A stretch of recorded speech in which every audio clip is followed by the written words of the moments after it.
for joining us today. My Townsend, and I'm the founder and the president of Divorce Right. And we provide training for HR professionals and company supervisors. And we also provide divorce coaching and case management for your divorcing employees. And I want to introduce you to Paulette Rigo. She is a certified divorce coach, a certified divorce specialist, a credentialed mediator, and she is the director of coaching and management here at Divorce Right. And together we tackle the biggest disruptor in your company, and that is divorce. And today we're going to be talking to a very special guest, Liz Morale, about understanding and supporting LGBTQ plus employees during their divorce. So I'd love to tell you a little bit about Liz. Liz is a mediator, an educator, a divorce coach with a specialization in narcissistic relationships and high conflict personalities. She's the owner of Open Space Mediation and the author of Managing High Conflict Dissolutions in Mediation and Court. Her knowledge of how the nervous system works and understanding of the role it plays in psychological and physiological reactions to trauma, conflict, and anxiety brings a holistic approach to her work with families caught in the high conflict cycle. She uses a holistic approach to divorce mediation, which includes mindfulness, managing trauma, understanding how personality traits and disorders create high conflict in divorce, and learning powerful techniques to de-escalate, disengage, and move on. So thank you so much for being with us today. Welcome to our little LinkedIn Live show, Liz. Thank you so much for inviting me. I've been really looking forward to talking to you both, and I'm excited to be here. And this is an important topic. So, Paulette, you always get us started. So why don't you take it away? I would love to. Hello to everyone out there. We're so happy to have this topic have a light shine on it, because when marriage with LGBTQ community became legal back in 2015, therefore so did divorce. And in this community, we none of us want divorce to be something anyone has to go through.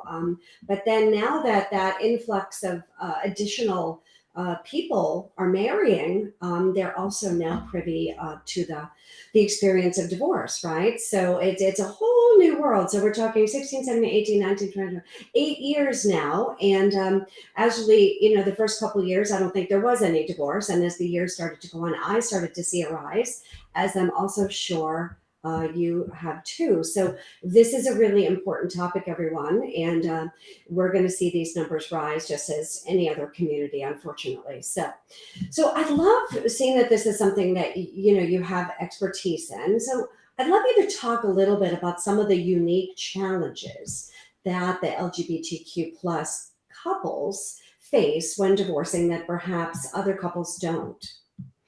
Yeah, there's a lot. And I'd like to lead first of all with the fact that I am not an attorney. I'm a mediator and a divorce coach.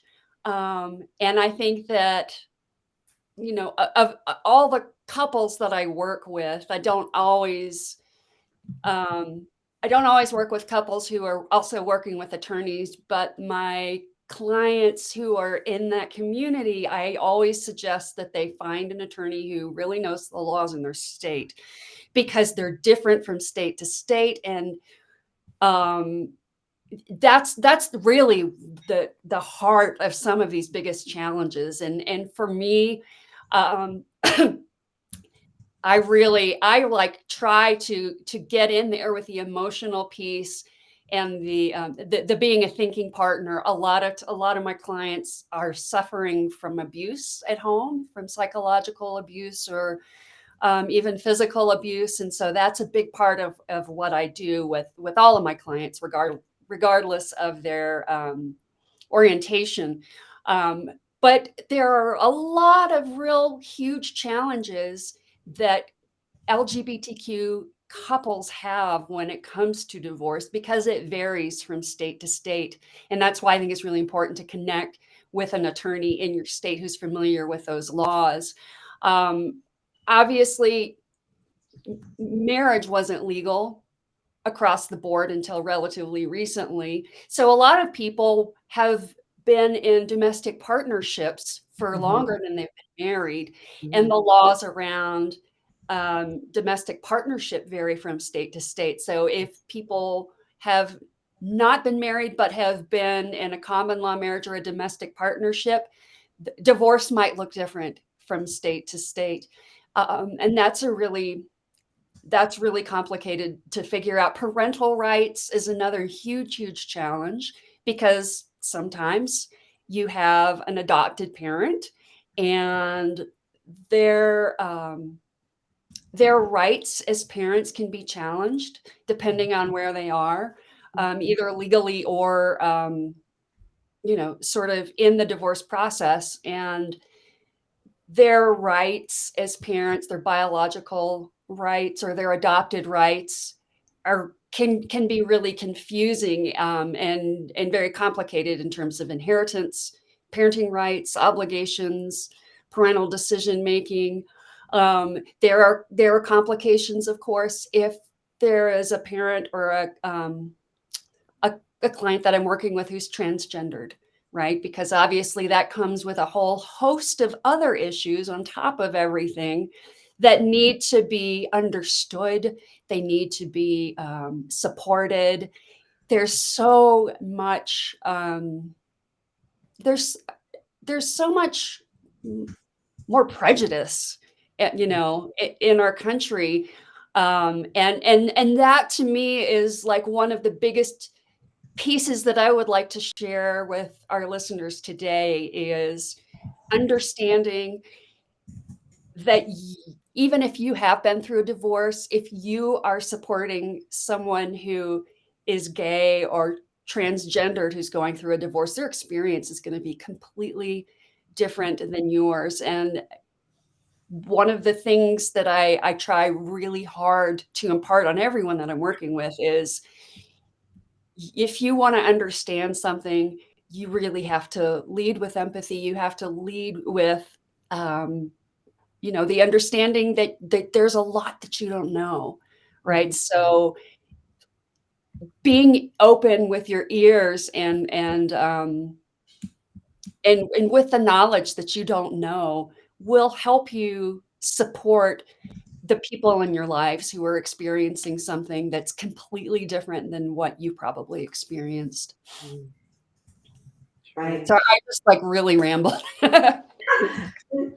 No, I don't think you rambled at all. I mean, first of all, you hit a lot of topics, and there is a lot of prejudice and unknown and confusion. The laws do vary state to state to state. I often say that we do not live in, one country. We live in 50 little countries when it comes to divorce, and other topics too. But when it comes to divorce, the laws are hugely different. When you see state to state, county to county, zip code to zip code, you're also going to see the energy of different judges. You're also going to see different experiences. Some judges and attorneys will have zero experience with this, and others will have extensive experience with it.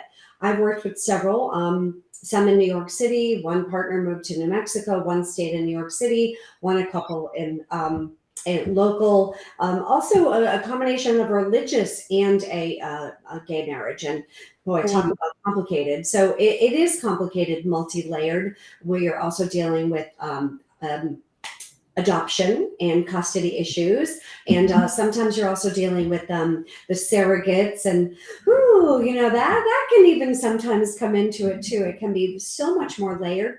But the one thing that I see is that the legality of the legal work is typically written in language that does not apply. You often see wife and husband, husband and wife. And all of that means nothing. It has to all be changed and altered. So just the simplicity of a legal document that isn't applicable, if an attorney is not even aware that that language would need to be adapted, then you could see how the domino effect would just, yeah. boy, There's a lot of work to be done around this, a whole Right. lot of work to be done. And it's just, and it's new, and let's just face it, how long have we had a judicial system in the United States? Well, a couple hundred years, and it sometimes takes a couple hundred years for things to be updated and changed. So, we'll give them a little bit of slack there, but I do believe that there needs to be some language and templates for that, because to the best of my knowledge, there isn't. So we as mediators and divorce coaches really have to help them be proactive in that. So I think you brought up some really, really good points, Liz. You weren't rambling at all. So, but I'd like to segue a little bit. So how can, a company or even, someone like myself best support employees because their job is also paramount to the process too, who are happen to just be going through a divorce? And does that look different for them from an employee's point of view? How would that really be? Because so the companies are also, wow, this is new for us too. So how did they themselves manage to help them meander through it? How does it look different? Yeah. Well, as always, if you have an employee or a coworker who is going through something traumatic, there are certain stances that you can take that are always going to be helpful in terms of, being available to listen, being available to giving the employee latitude to take time out, because of course a lot of excuse me, a lot of court things happen during the workday. If there's a way to offload work that someone's doing onto someone else while they're going through this, there's that whole piece of just in general supporting people who are in your workplace who are going through divorce, because it can be extremely traumatic and it can impact productivity. It can impact a person's ability to communicate well. A lot of times people just really shut down. So allowing latitude for whomever is going through that will help them in the long run and help your company. It will help them stay invested if they feel supported. When you are dealing specifically with people whose experiences are different than yours, whether it's a cultural difference or a sexual identity difference, an overall approach to diversity and inclusivity is an important piece to have folded into your company's ethos, right? So that there is flexibility and understanding and opportunities to learn, right? And support. One of the things that I'm going to take a little bit of a detour right here. I have 3 teenagers and 2 of them are queer. And I used to think that I understood and that I was open-minded and that I knew things. And what I have discovered is that I don't. And I think that's something that can be really, really hard for older people to take on board is that even if you think you understand, you probably don't. So putting our preconceived notions over here is really important for anyone, whether you're a mom or an employer. And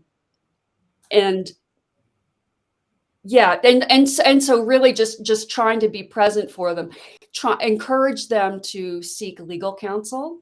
Encourage them to find a therapist if they need that, so they have a safe place to talk through these things. If your company has mental health benefits or EAP benefits, making sure that they know about that. Talk to them about different dispute resolution options, right? They may need an attorney, they probably will, but they might not want to litigate their divorce. So really making sure that they understand what their options are. Talking to a mediator, talking to a divorce coach can really, really support a person in terms of helping them negotiate and understand the legal process, understand the emotional process, offload some of that so that they are able to show up more fully when they do come to work.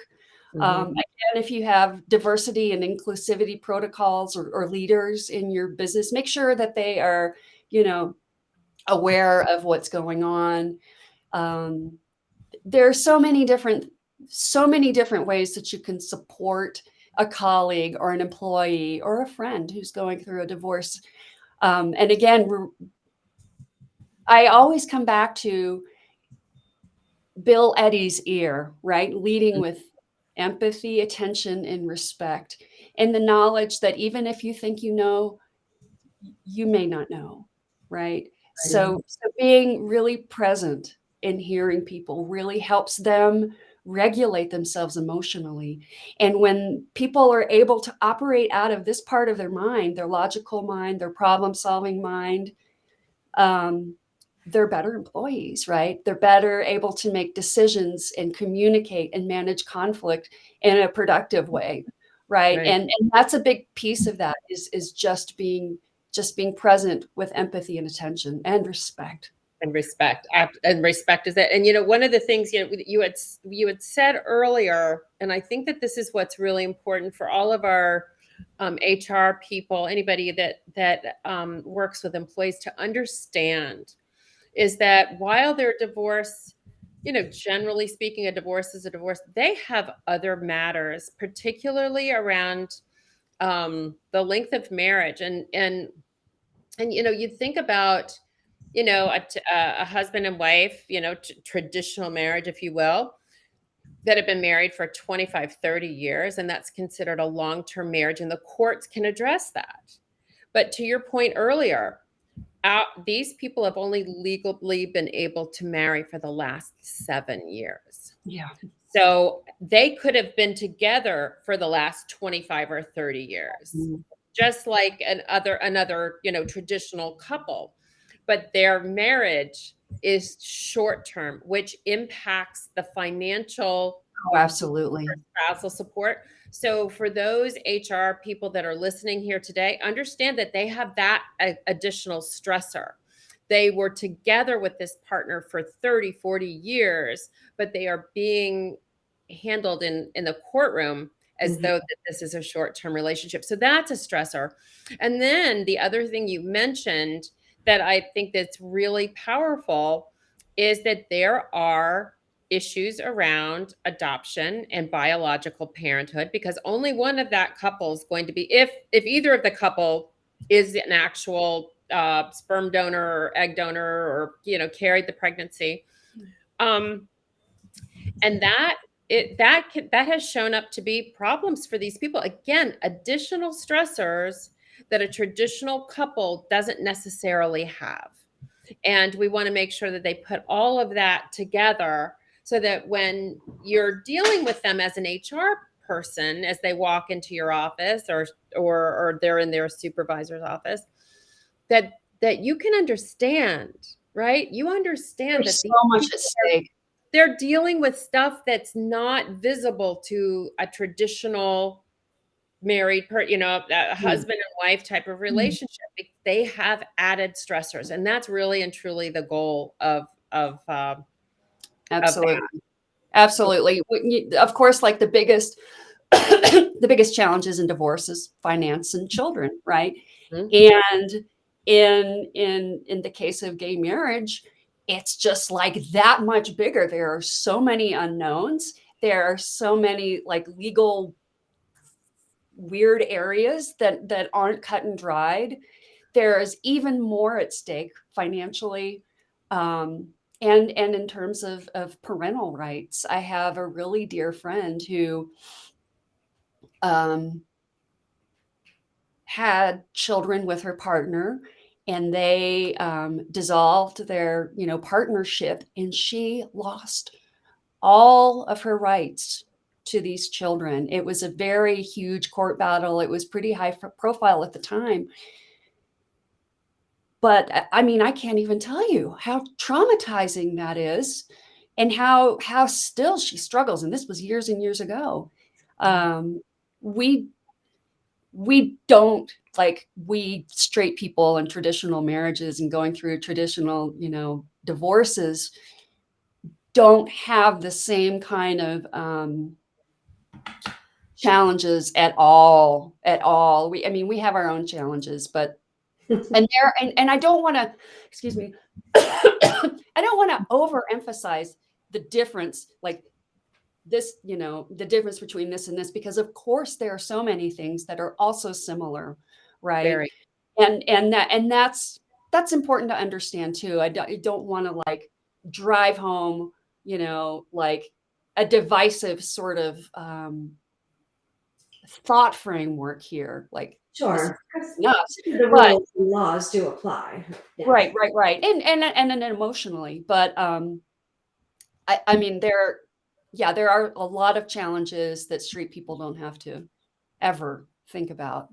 Right.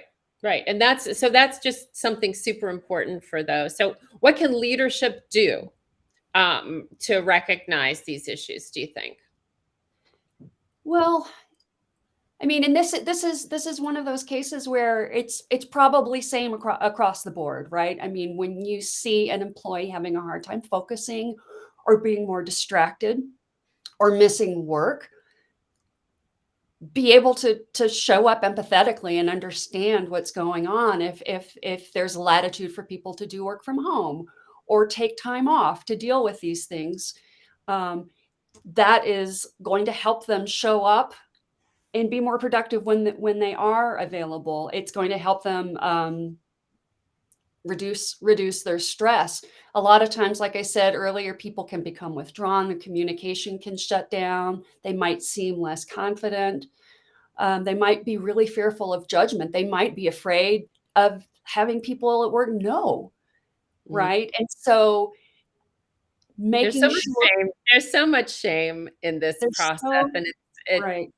and people react to it. So you talked about communication. So what kind of communication tips do you have to help these employees feel more supported during, a divorce? I I love Bill Eddy and all of the things that he's brought to us as mediators and coaches. Um, Empathy, attention, respect. Um, letting people know that there is a safe space for them, but they don't need to feel obliged to talk to you about them. Don't ask them probing personal questions because again, there are so many challenging feelings that come up during the divorce process that people might really not be willing to share. Making sure that you understand, I mean, just from the very basic, like gender pronoun preferences, like starting there and going all the way down, um, being available if they need it, being flexible, helping them problem solve, helping them.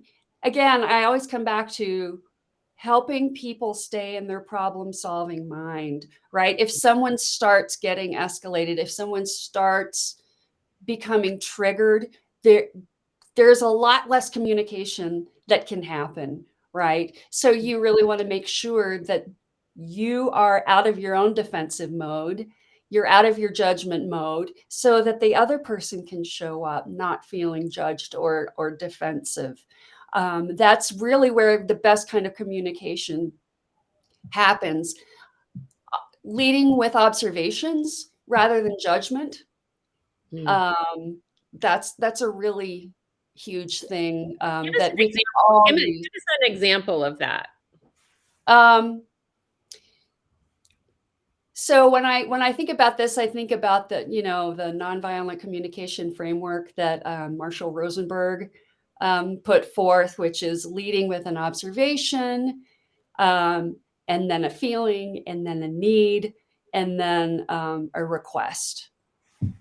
So rather than saying, "Why are you always late? These reports are constantly late." Um, these reports are due on Friday. I need your report due in order to complete mine. So that's a need. Um, would you, and then a request, would you be willing to work with me to find a way so that, there's streamlined communication around this, or there's more information about when I can expect that, right? Um, you're leading with observations, right? Things that happen, not um, not opinions about it, like you're always late, or that. And plus, that also sounds Can very you, I've noticed that you've been late.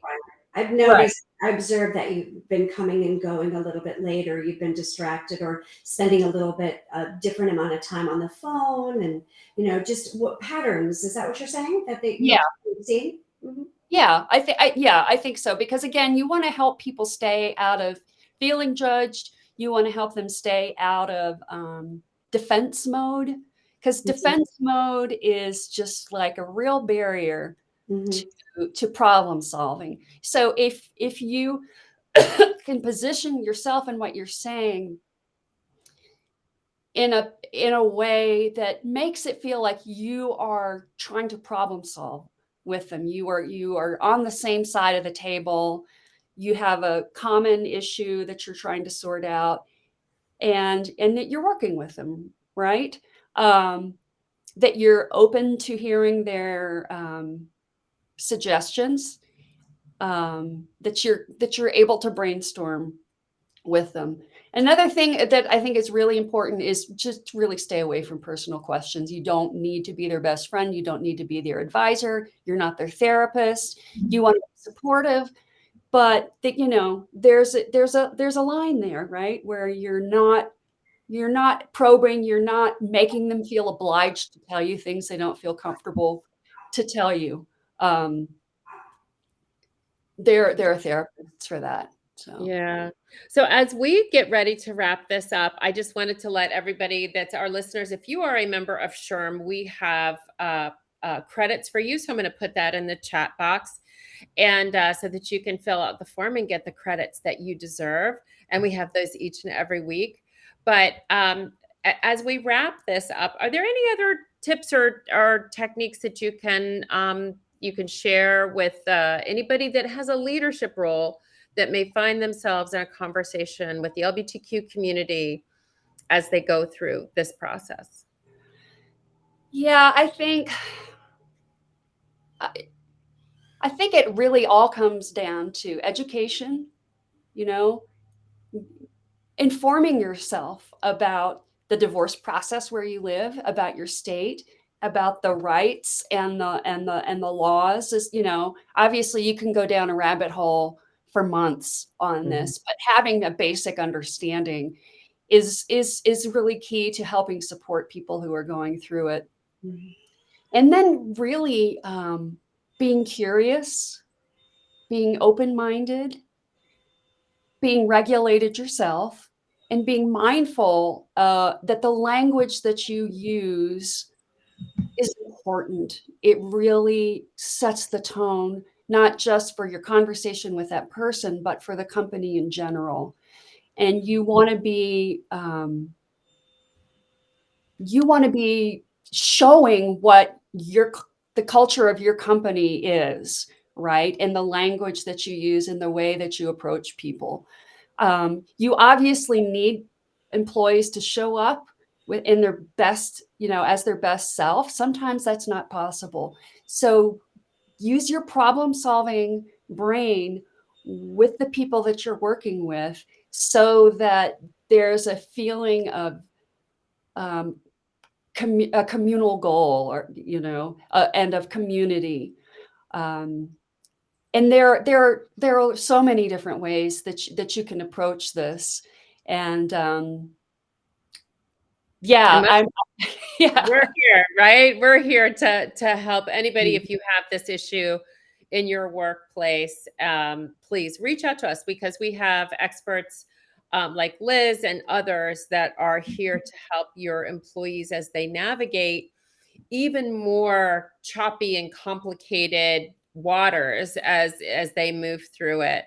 So Liz, thank you so much Mhm. for being with us this week. I think that this is a conversation we need to have more of, and we will on a regular basis, as we help your employees go through one of the biggest disruptors and the most challenging times of their life. And we expect people to be able to go through this process, on their own. And it's kind of like asking them to do their own surgery. Yeah, So we're so true. here, right? Right. We're here for your employees, no matter what the issues are. And I just wanted to let everybody know that next week we're going to be talking with Sherry Morris, and she's going to be talking about the mistakes that your employees make when they choose the way to divorce. And there's a reason for that, because we know that we can save your money and their mental health and well-being by understanding all of the different ways, because it doesn't always have to be, let's just lawyer up and get a shark on this.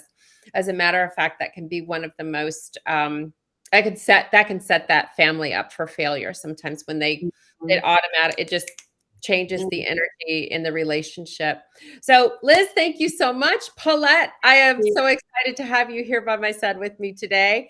And I thank you all for watching, and these videos are available. You can go on all of our LinkedIn pages, mine and Paulette's, to see some of these in the past if you need those SHRM credits. So we're looking forward to working with you. If you have any questions, please reach out to us.